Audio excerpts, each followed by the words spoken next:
What is going on, YouTube? Welcome back to the channel. Welcome back to the RDA. Hope you are doing well. Chelsea drawing to Aston Villa in what is very, very unsurprising fashion for some, very surprising fashion for others. And I'm here to talk about whether or not I think this is the end of Frank Lampard. Now, there are two main talking points surrounding this topic, mainly the pressure of the fan base and the philosophy of the club, which I believe is not changed. I'll start with the philosophy of the club, and then I will move towards what I think of the Chelsea fan base. Whether or not they're misguided is not for me to say. It's their opinion. But what I've observed from the Chelsea fans I talk to and the Chelsea fans I watch and interact with on social media. Cool. Let's get into it. The philosophy of the club. In the summer, I was told that Chelsea have changed by a lot of non-Chelsea fans and by a lot of Chelsea fans. I was told that Lampard is a young manager who's inexperienced, who's going to need a lot of time to do this job. And equally, he has a very young squad, a transfer ban, and as such, you cannot expect much from him in his first season or second season, right? Okay, a lot of context is applicable to this because I think it's fair to say that a lot of Chelsea fans, after the transfer window they had, immediately switched their expectations, immediately said we were going to win the league. And as naive as I think that was, and as silly as I think that was, you're entitled to your opinion, and hindsight is a beautiful thing. So I'm not going to pretend I'm a genius and my fart doesn't smell. It's just a prediction. What actually happens has nothing to do with me or you, right? Plus, a lot of people are sensitive nowadays, and a lot of people are snowflakes. So if you call them out for being silly or idiotic, they throw up a fit. You know, oh, you're being toxic, you're being negative, and it's like, no, motherfucker, I'm being real. When you take an inexperienced manager and an inexperienced group of players, what do you expect to happen? Show me a team in world history that has one of the youngest average ages across that entire league, has an inexperienced manager, and a history of not taking this approach, but is taking it for the first time in their recent history and has succeeded within 2 seasons. It hasn't happened. It hasn't happened. When you change your approach or your philosophy and start investing in the youth and get a young, inexperienced manager who's on the come up, and you're doing it for the first time, it might not work out the way you expected. And I think that's exactly what's happening with Chelsea. Furthermore, I don't believe in this investing for the youth crap, because after the transfer window you guys had, and after all the reports of you guys potentially being in for Tuchel, I just think Roman Abramovich is the same person he was before you guys hired Frank Lampard. I don't understand why Frank Lampard was your appointment. I don't understand how that makes any sense. I don't believe that Roman Abramovich was trying to change his ways. I just think it baffles me. It's a head scratcher. And I think, that brings me onto my second point, which is the Chelsea fan base, which I'll get onto in a bit. I think if the Man City game doesn't get cancelled and you guys get piped by Man City, I think Lampard is gone. I genuinely do believe he's gone. Now, here's the other side of the coin. You've got the Chelsea fan base, right? You've got a lot of people in the Chelsea fan base who said that Lampard would need time, the squad would need time. 3 months happen of COVID. We come back, a lot of things change. You guys drop from third to fourth, and all of a sudden, the energy has changed. You guys lose the FA Cup semi-final, but you have an amazing transfer window. You start off well. Your first 10 games, you're flying at the top of the table. And then out of nowhere, your form slips. And in the last 6 games, Chelsea have been absolutely awful. They've been absolutely awful. The game last evening, the team that you played, I wasn't really surprised with the result because I never really expect a dramatic change in the team selection to always spark a result.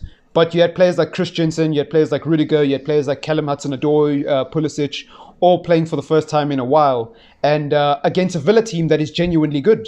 In any other season, I would have expected Chelsea to bounce back and really start to go on a run now. But Villa are a fantastic team at the minute. They're a difficult team to play. And with Grealish playing the way he is, and El Ghazi, putting in performances like that, let's be honest, he didn't really play that well, but he got the goal. It's hard. It's hard. And I think where I'm going with this is to talk about the Chelsea fan base. I think I've seen a lot of hypocrisy in the Chelsea fan base, right? And I'm not talking about the people who didn't trust Lampard. I'm not talking about the people who were Lampard out from day one or from the beginning of the season who thought he wasn't good enough. Equally, I'm not talking about the people who are saying, let's wait until the end of the season to assess Lampard's progress because judging a team on December is too soon, sorry. I'm talking about the people who all of a sudden, out of the clear blue sky, decided Chelsea were in a title race. And then all of a sudden, 5 games later, out of the clear blue sky, decide that it's all going to the mud and it's all burning down and you should sack Lampard tomorrow and get in another manager, right? Because let's just say you guys sign a Tuchel. Let's just say you guys sign a Pochettino. Let's just say you guys sign a Nagelsmann, the guy from Leipzig. Let's just say you sign any manager in world football at the moment, experienced or non-experienced.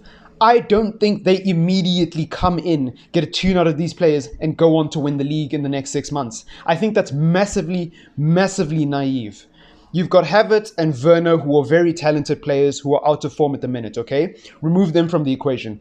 Thiago Silva, Giroud, experienced players. Remove them from the equation. Look at the core of that Chelsea squad. Mason Mount, Tammy Abraham, Hudson-Odoi. I know he doesn't really play that much, but he's a player that a lot of Chelsea fans have been screaming should be in the team. So therefore, I'm going to include him because he's one of those ability merchants. He's one of those really good technical footballers, but doesn't have the stats to back it up because he doesn't get a consistent run of games. Okay, you've got people like Mason Mount, right? Okay, so N'Golo Kante, throw him in that category with Thiago Silva and Giroud. Let's take them out for a bit. You've got all these really young players, Pulisic. You've got all these really, really young players, Kurt Zouma, Christensen, Rudiger, you know, the list goes on, who have never been in a title-winning situation. They've never consecutively won major trophies across multiple seasons or across multiple teams in their career. They are inexperienced, they are young, they do not know what is required to win a Premier League title. When you couple that with the fact that you are going to sack a manager for another young and inexperienced manager. Yes, Tuchel has won league titles with PSG, but it's a farmers league. It really, really is. He got sacked after being 1 point off the top. That tells you all you need to know about PSG. They don't give a shit if you win the league. It's not about winning the league. You have to win the Champions League. Yes, he made a European final, but he had Neymar and Mbappe in his team. There's context. He's not going to have Neymar and Mbappe when he gets here. No, no, no. He's going to have to deal with Mount. And Mount is a good player, but he's not a title-winning caliber player yet. So really, when you look at N'Golo Kante, Thiago Silva, Azpilicueta, Olivier Giroud, those are only about 4 players in that entire Chelsea squad that have winning experience. And only 3 of those have actually won a league title. Because, I mean, Giroud, I don't think Giroud's won a league title, if I'm not mistaken. He's won a World Cup, but like, you know, that's very, very different to the Premier League. So my point is, I think Chelsea fans and the Chelsea fan base is in a very confused and reactionary state at the moment. And I think whether or not that's right is up to you. You can make your own mind up. But I think that's going to be a contributing factor to Lampard getting sacked. And therefore, if you guys get piped by City, I think he's gone. I think he'll get a New Year's message and his New Year's bonus because, you know, when a manager gets sacked prematurely, they have to get paid out of their contract. Like, terminating contracts for a club is not free.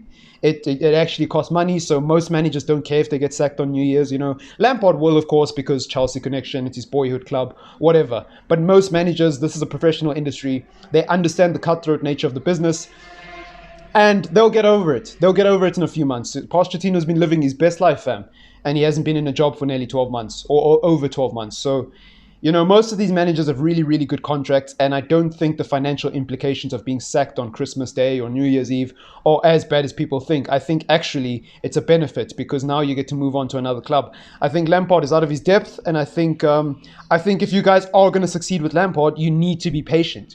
You need to give him at least 3 seasons and back him fully. But yeah, I know most Chelsea fans don't want that because most Chelsea fans want to win now and not in the future. They want to win now, just like your owner. And those are the reasons why I think Lampard will be sacked.